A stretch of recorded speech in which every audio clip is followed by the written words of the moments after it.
we're back. What's up, everybody? Benja Well Done coming at you live on this beautiful June the 2nd, Friday at 5:52 in the morning. How are you doing? So, strategy versus tactics. I want to talk about that for a minute because I feel like those are two words that people use often incorrectly, and I also feel that you can implement these words more if you know a better definition of them. So I'm going to start off by giving a loose translation and then get more granular, all right? The easiest way to think about strategy versus tactics is strategy is essentially a long-term goal. Tactics is a short-term. If you're strategical, which you should be in all your decisions, okay, it's being essentially calculated over a long-term period, having all of your decisions being calculated. Tactical, okay, are those incremental decisions made over that long-term goal, okay? I mean, that's essentially it when it comes down to it. Now, getting more granular, tactics. There can be 10 different ways of doing one thing, okay, in a set of circumstances. All right, anyway, moving on, as I was saying. Sorry about that, my phone fell.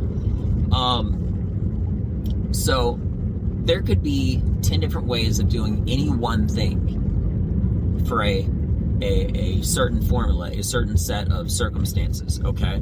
But out of those 10 different ways of doing it, one of the ways could be best. And if you change the circumstances, a different of those 10, okay, could be a better way of doing it. So for example, if it's a fire and you're a firefighter, there may be 10 different ways to enter a building. But depending on the building's surroundings, what kind of building it is, you're going to choose any 10 different ways. All right? That's tactics. That's being tactical. It's essentially choosing the best course of action out of many that you have previously and ideally trained to perform the best in a moment of action. Right? That's being tactical. That's essentially that short-term operation, that battle. Okay? Strategic is once you're in that building, okay, what you're going to do next, okay? It is the long-term outcome of the many different variables, choosing a lot of different outcomes and circumstances that either A, might arise in the short term, or B, like, again, the strategy, the long-term goal. So if it was, for example, a better example, if you had a mission to go in a building and save a guy, that's the long-term goal. What is the strategy to get in there? You're going to first off choose a certain tactic to get in the building, but you're also, which is like a plan A. And then you're going to have your plan B, okay? Which is, well, what if this door is blocked? Okay, the second you start implementing a second phase, that's when you start being, you start thinking more strategic. Okay, in other words, a backup plan, and then a backup plan to that backup plan, and so forth and so on. And then once you're in the building, then it has a whole other layer, like an onion, okay? What if there's no guards? We're just gonna go in and get the guy, bring him out. What if there's guards inside the building? Okay, it makes you think deeper, and that's really good, okay? Because they say, oh, well, if it's tons of buildings, maybe our plan A shouldn't, when we first enter the building, now that we think about it, we should actually enter from the roof.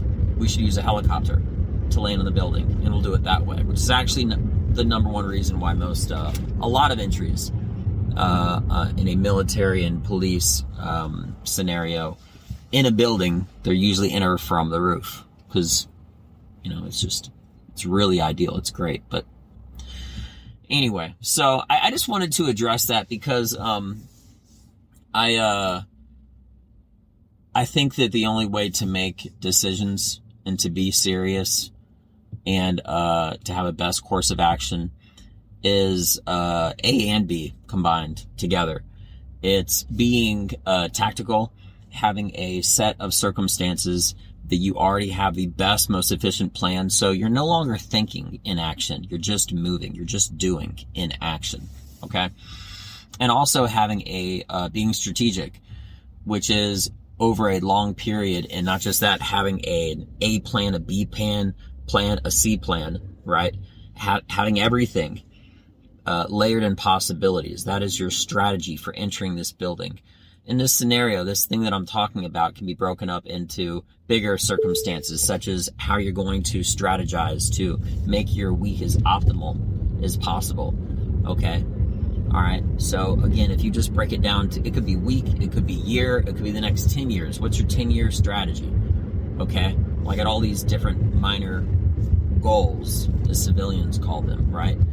Achievements, tactical victories, tactical wins, right?